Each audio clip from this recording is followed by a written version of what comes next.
आज बुलढाणा जिल्ह्यामध्ये हनुमान जन्मोत्सव मोठ्या उत्साहात साजरा होत आहे आणि आपण सध्या मेळघाट तालुक्यातल्या खंडाळादेवी या गावामध्ये आहे। या ठिकाणी देखील हनुमान जन्मोत्सव मोठ्या उत्साहात साजरा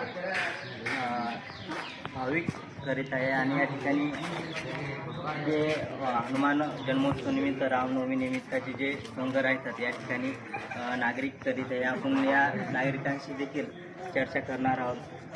दादा, कशा प्रकारे या ठिकाणी जे सोंग येतं हनुमान जन्मोत्सव निमित्त करीत आहे आणि कोणत्या उपाययोजना राबवल्या जातात या ठिकाणी? आमच्या ठिकाणी दरवर्षी हा कार्यक्रम राहतो।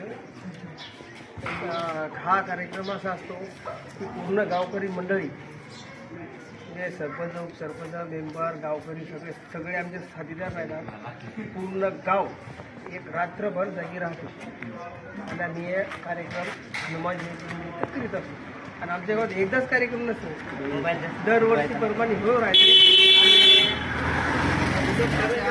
आणि कार्यक्रम पाहिजे म्हणजे आमचे समाज आहे सगळे कार्यक्रम। हा कार्यक्रम कितीपर्यंत हा कार्यक्रम आमचा 9 वाजतापासून चालू होतो तर सकाळी 11-12 वाजेपर्यंत चालतो। तर कधी वादविवाद होत नाही, काय नाही,